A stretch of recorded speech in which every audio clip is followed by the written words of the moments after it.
Life is sweet. Let it sweep you off your feet.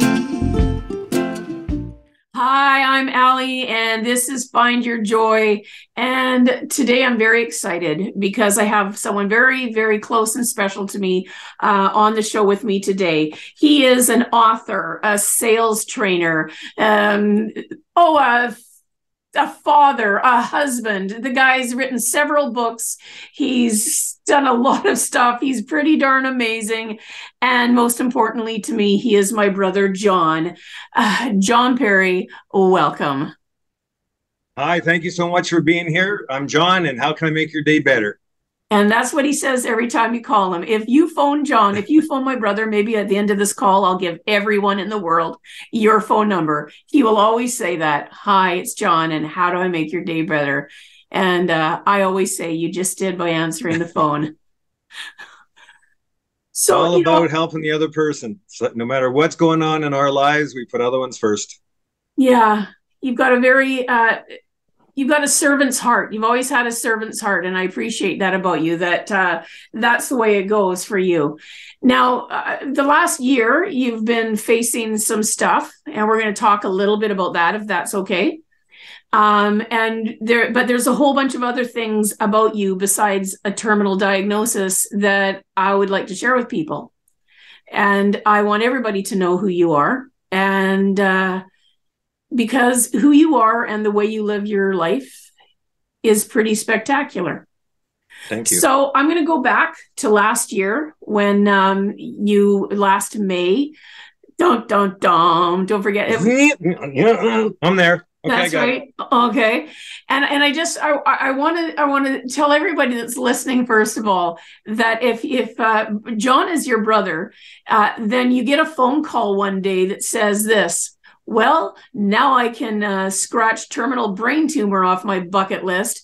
And that is how my brother told me of his diagnosis. Am I lying? No, it's true. And the nice thing about this second tumor I have that's growing here, and my surgery's tomorrow, that's a double whammy. So I get to take that off my bucket list. And if I get one more tumor, I think it's a shirt or something. So, you know what I mean? I might go for all three. That's right. I got a triple whammy glioblastoma, and all I got was this lousy T-shirt. Yeah, that's right. So so here we are, the person with the brain injury and the guy with the brain tumor. So we're going to do our best to muddle through this and hope that we can remember what we'd like to talk about here. But there's some things that the way that you've been processing this that I would like to. Now, first of all, let's just talk about your faith. So basically everything you do in life comes through that filter. Am I correct? Yes, it is. I was brought up with no religion at all. It was a choice from parents, I guess, or their parents before, whatever it was. And I became a Christian when I was 18. Very interesting Twilight Zone experience on all that one for over a couple of weeks. And chose, after I became a Christian, to do the opposite of how I was brought up and trained and followed. And ever since that, I just put God first and my people in the family second. I'm not on that list. It's kind of interesting in the Bible. It goes, put God first, put others first, but nowhere in that it says put me first. So I've really made an effort the last 40 years is to try to focus on that, making my mistakes, don't get me wrong, but it's always God, family, friends, others, and not me. Well, and that's really what it's about. Of course, that the Bible does also say that to love your neighbor as yourself. So self-love is definitely in there. Oh, yes, of course. But sure, at the end of the day, I already got the love. I love myself. God's blessed me with a beautiful life. But I got to keep myself focused on how I can make someone else's life better. Yeah. I'm already controlling and having guidance with my life. So I'm here for somebody else. Okay, it's an interesting opposite reaction to what a lot of people are doing in their world. So I'm going to try to remind you of things in case you don't remember them, because it's, of course, like when we first get this diagnosis, I know because we got the brain injury and the brain tumor guy here. So well, put it this way: after the seizure, when they asked me, and this is aphasia, but it's like what day is it? And it's like potato. Right. So because for people that don't understand, like they can ask you one thing and your brain is on a completely different path. Yes. It's a good path, but it's a completely different one. And it feels right at the time. I remember when my aphasia was quite strong, I would be looking at something and I'd be trying to say, I could be trying to say the word apple, but I would be saying arithmetic, asparagus. Like, I guess I somewhere knew it could start with an A, but I got pretty confused about that. And then you get everybody that wants to help you out. Oh, Lord. Right. So what we did is we turned this into a Perry's game. So yes. It's a Perry's drinking game. Yes, that's right. So when I start talking, and let's say that I'm just going to use the word banana for a second, right? So I feel like having and then they start saying the words, and whoever says banana gets to drink. You know what I mean? So it's a win-win for both of us. I get to learn the word and someone has another drink. That's right. Well, there you go. So it is a win-win. So I want to talk about the win-win, because when you were first diagnosed, and it was a rather grim diagnosis, it was you were the only one that seemed to be taking it okay. The rest of us were a bunch of crybabies. And you said to me, and I'm not going to, I hope that you can remember what you said to me, but you said to me, Allison, this is a win-win situation. And will you explain to anybody listening how you felt that this was a win-win situation? I think you might have to remember it better than me, because that's okay. Long term is gone. But that's okay. You told me, you said, if by a miracle, if I am healed, whether it's, God outright heals me or God uses the doctors to heal me. If this happens and I have some more time, then I get to spend more time with Candice and the boys, right? Like and yes. My family and all of that. I get more time. And then you said to me, but if I die, and when I die, I close my eyes, when I open them again, the first thing I'm going to see is Jesus' face. And I've been waiting to go home for 40 years. And so this is a win-win situation. And then you said to me, how can you not know this? How can you not know this about me? That it's the only thing I'm worried about is Candice. I'm worried about my family. That's it. That's the only thing that I need to worry about. If I need to worry about anything, is to make sure that Candice and the kids are looked after. I've already had my life. Right. Like let's take a look at some of the things just to explain it. I was 59, I'm thinking, and radiation right after it. I had 6 weeks of radiation, which was 30 bouts of it. And I'd be in there with someone who's a 2-year-old and a 6-year-old doing the same thing. Right. So how can I be selfish or greedy or thinking that woe is me or why is it me? I've had my life, and there's a 2 and a 6-year-old that comes in before me for radiation. So they're going through it. Honestly, I've done my time. God's blessed me so much. And I've made an effort to enjoy what God's blessed me, whether it was fantastic or I made my mistakes. But it was just, I was never going to stop, because I wasn't going to let the world control me. The world is hard as it is. World is here to take you down. People are here to take you down. Animals, weather, everything's here to take you down, because that's what the world does. It's not here to make us feel good. But it's what happens to us. Excuse me. It's not what happens to us. It's what we do about it. Right. So yes, I had chronic pain for like 35 years where I could barely do anything, but I had a choice. Do I whine about it? Or it's just like, well, it's a part of life now.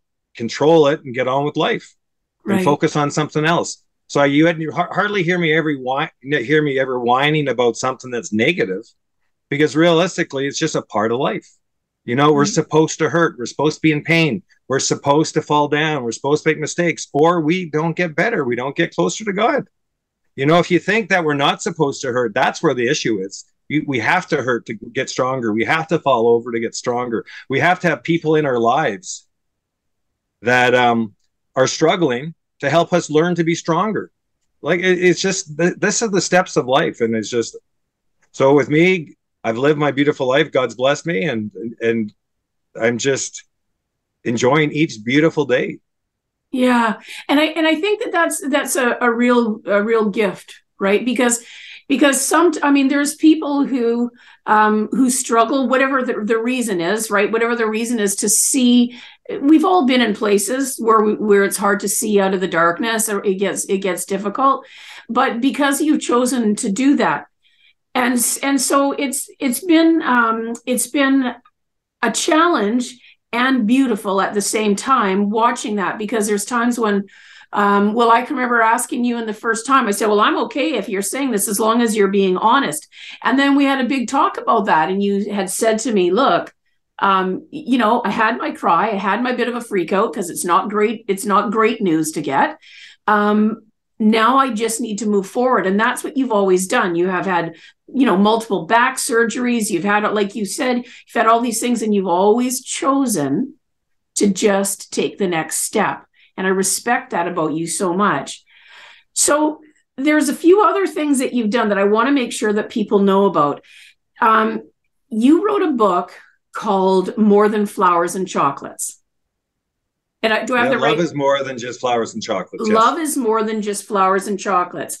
And that was born out of, so I'm going to just back up that was born out of being killed by the woman you just married a month and a half later, moving to a different city and bringing in 2 dogs. And she left a boyfriend of 14 years and he gave her a stuffed animal, and my dogs crushed it. Okay. So that's how it all started, because it's just a month and a half into it. February 14th is coming in, and my new wife is going to kill me because her stuffed animal thing. So I had to figure out a solution fast. Okay. Okay. It was a life I was scared to death. Like brain cancer is not a big deal, but No. Your new bride, something had just been destroyed that she cherished. Well, yeah, of the ex-boyfriend of 14 years. You know, it's not like I did it on purpose.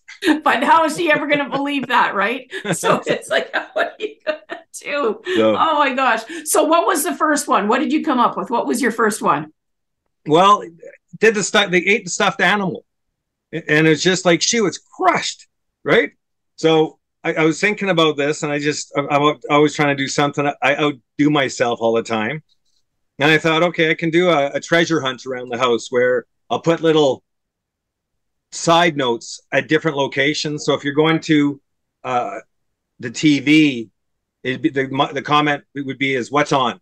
Yes. And then you have to figure out what's on. There'd be another note under there. And it ended up being in a dryer. And when she opened it up, it was a new teddy bear. Aww. So it was just like happy Valentine's Day. Yep. And that was year 1. That was year 1, because you were married. I remember we were all together at your place, and you were married on January 1st, right after midnight, like 1 second after midnight, and we were pretty all close, there. Yeah.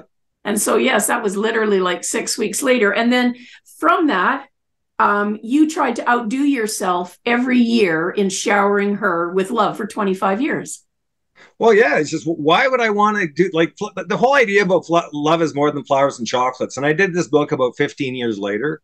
Yes. Because it turned out to be a how-to book. So everything that I did was, here's how you do this. This is how you set up for your mate instead of buying flowers and chocolates, because they're eaten right away. These things are always memorable. You know, for 25 years ago, I see stuff all over the house that I designed for Candace, right? But so the second year came around, it's like, oh, I could beat that last one. And then the third year, and then what I did is each year I'd start early and try to figure out, okay, what would be something cool that I could design for Candace, because why would I buy something? And as I searched around the internet, there's nothing there. Everything's about, yeah, you can get her a window, but you got to buy the window.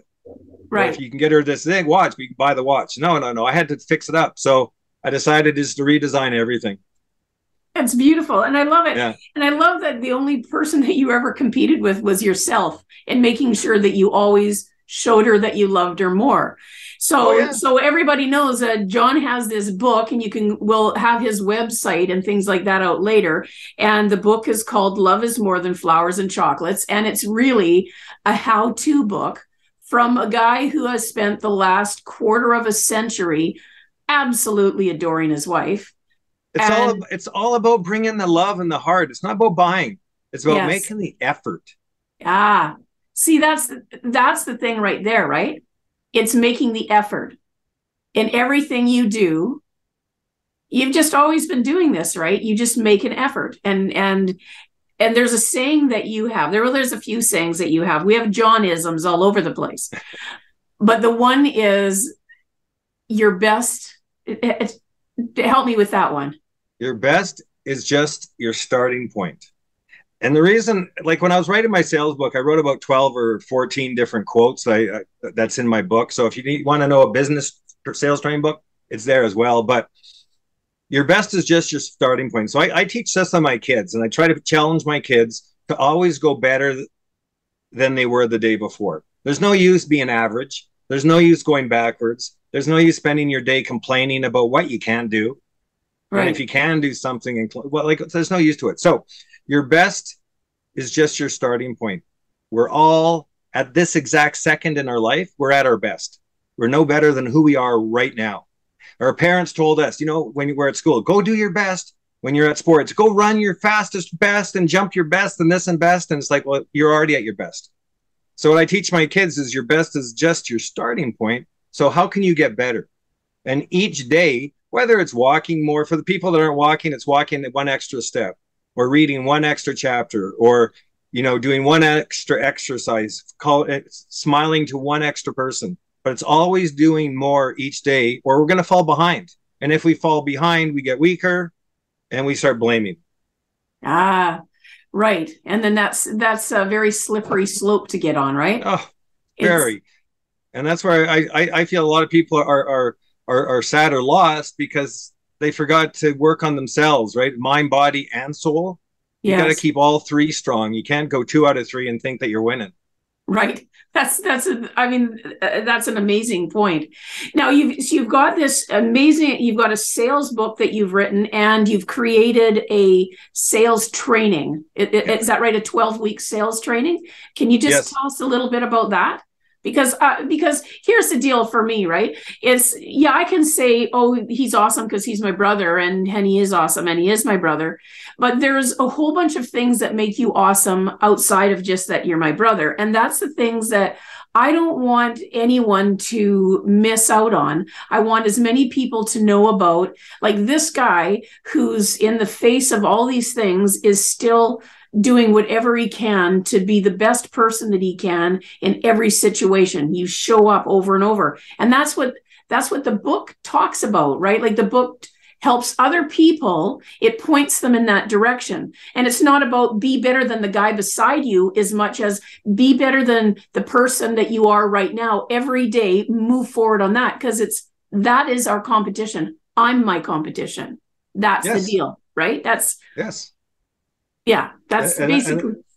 I'm just saying, and that's really what it comes down to, is we're so focused as people about somebody else or what else somebody else thinks or what they want. No. This is about God created each one of us. So I can say this to the listeners. God created you for a reason. He created you because he loved you and challenged you. And we're put in different positions. We're all not going to be millionaires, and we're not all going to be not living in great, no pain. We're living to get ahead in life, and it's going to be a struggle no matter what we do. So that's how I take a look at the life and everything. In regards to the book, and this is totally, I put it on the Holy Spirit, because I was one of the top sales. Well, for 30 years, I made top sales, and I challenged myself, because actually, I'll go back. I realized in business and in sales that they give away stuff for free, whether it's giant awards or trips or whatever it is. And it's just, when I first started out, it's just like, so all I got to do is sell. You pay me to sell. And if I sell more, I win this, or I get this trip. It's like, okay, done. So for the next 35 years, I figured out how to win every single win contest and trip. And that was by being the best.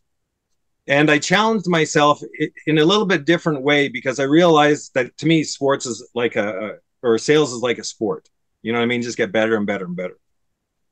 So when I left an industry doing well at, I never ever go to the same industry, because I probably would complain about them while I was at this one, or said that they're bad, and now I'm changing it away. Plus my sales style, I might have dropped a bit.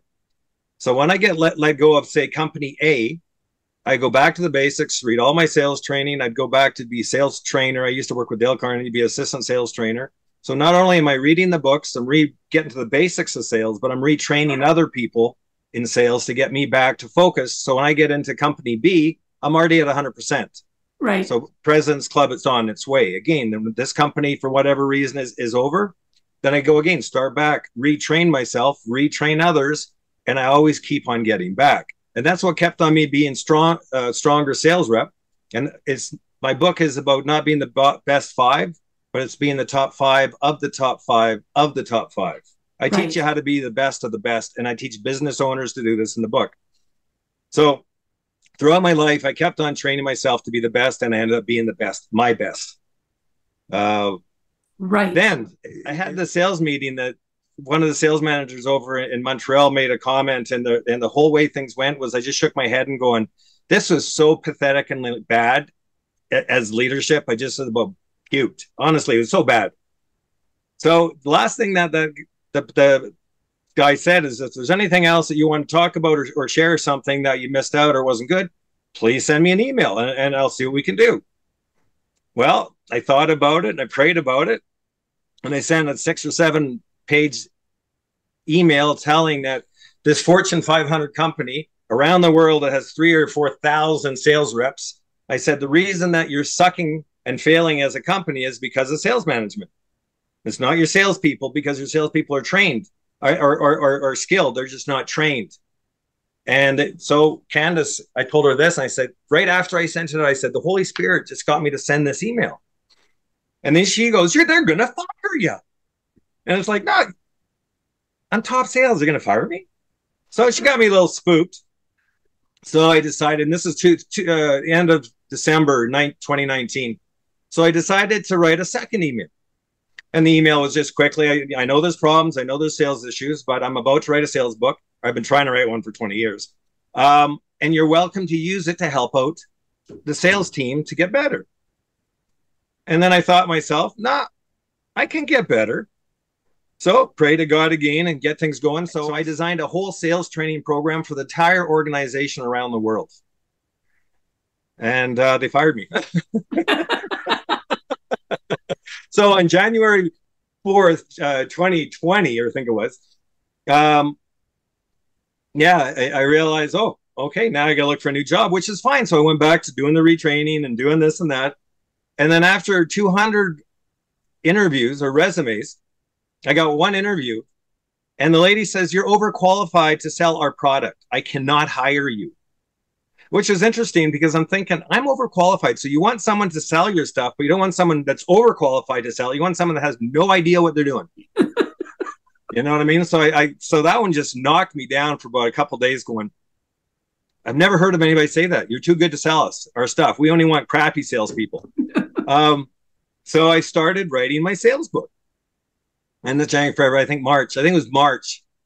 And 3 months later, and praying to God, working on it, working around. But 3 months later, I wrote a sales training or a book of 370 pages of everything that you need to know about business, management, and sales, understanding sales, moving on sales, and being the best that you could ever be as a company, a manager, or a sales trainer. Then I thought, oh, I could probably do a sales course too. And then I realized that God already had me write the sales course inside the sales book. Yes, of course. Yes. So, and then I thought, okay, this is good. So then I designed a 12-week sales training program, which I put on, I think, Thinkific, which I'm just trying to get unlocked now so people can take the course for free right now. And it's a 12-week sales program to get your business and your sales at the exact same level. And my sales training is get everybody learning the same sales course. They can sell it with their own skills, but if they're all following the same thing and management, then they can actually work together. They share each other's information instead of keeping it secret. I can't tell you why I'm selling more, and you share everything and you become a better sales company, sales manager, sales team to be the best because you're all working together. And that's how it all came around. But it all came down to the Holy Spirit asked me to write this email. Candace freaked out. So I decided with God's blessing to write a sales book and then the sales training program to help everybody I can in the world. Right. So so that's how that is. Yeah, and so you took an experience that wasn't working so well for you, and then you don't tell sales management that they're the problem, even though they are the problem, and things are okay. Yes, and then out of that poured a book, and what was amazing is that for me, when I think of how it all kind of fell together, so you spent that time writing the book. You also spent that time, you were at home, you were, as you were traveling quite a bit for work, you did that, and then you had your diagnosis, and so like you wouldn't have had time to do that before. Like everything kind of happened the way it had to happen. And that's why I said God had everything looked after, because of me leaving Global Payments, because I got fired because of those 3 emails, or 1 or whatever, that allowed me to write the sales book, get the sales program going, do some sales training organizations on YouTube. Yes. All before the seizure came in February. That stopped. Like, you got to think that for 40, 45 years, I've been in top business, top sales, because I could communicate, that I could help people based on words. And what is my tumor is wiping out my complete short and long-term memory and having me thinking just the now. So I lose everything that I've ever learned or come across the last life. So it's all gone now. You know what I mean? So everything was timed out perfectly. God knew the tumor was coming, so he got me to write all these books and this and that. And then when I got it going, then it came. And then I spent the next month getting everything organized that I needed to get organized for Candace and the kids. Yes. For this. So everything gave us time. And it was always a blessing from God. It's not like like grandpa or my grandfather died 40 years ago, like 5 minutes, heart attack, then died 5 minutes. Yes, I remember. I had over a year now for everybody to deal with it, work on it. We've talked. I spent some time with each of them. I went up to see or Daniel. We're playing football, just always spending time with family. So we're always getting together. So we're doing this together. It's not a shock. Like tonight, we're getting surgeries tomorrow. And Danny's going to, after school, because he's going to be a teacher in football, I guess. He's going to be on the phone, so he's going to see it. Jacob's going to be shaving me. Candace going to be, so where the whole family's hearing me showing me getting my hair all shaved off, so I don't have to do it tomorrow at the hospital. So we do everything as a family. Yeah. It doesn't matter how stressful or good or bad or anything. It's always family. We always help each other out. That's beautiful. And it's a thing for so many people. I think when people become frightened or angry or happy, it doesn't really matter. So many people are missing that now. They're just not really, they're missing that. And I love that when you said that, like whatever it is, you're going to do it. You're going to do it as a family. That's what it's all about, is family. God blessed me with Candace. Remember on August, crying to God, saying, I had cars, bikes, traveling, money. I had everything that anybody wished for their whole life to have. And I was crying to God that I was lonely. And then Candace happened to come in a few months later, and we were married 6 weeks later. And it's been 25 years. So it's always, no matter what happens, it's ask God for help. You know what I mean? It's not going to come at our time, but it's going to come if we ask and we give it 100, like true help, asking. Yes. Not can I win the lottery or can my sports game win? It's no, how can my family and kids be stronger? Or how can this happen? Yeah. Well, that's a beautiful message, right? I mean, right there. I think for this episode, I think we'll end here and thank you. Thanks for coming and sharing that. And for the people listening, exactly. It's the things that matter, make those matter. The things that are important, make them important. That's what I hear your message over and over again. And that's what I've witnessed, how you live your life. So we're going to have all the information, how to get a hold of John and how to get his books will be on our show notes. So this is Ali. This is Find Your Joy. And John, thanks for joining me. And thank you for helping me find your joy. I love you. I love you so much. Okay, thanks everyone, and we'll see you next time. Take good care. Thanks so much for joining me today. If you found a piece of your joy in this episode, I would love to hear about what came up for you so that we can continue to grow the impact of this show. Thanks again. See you soon. And remember, find your joy.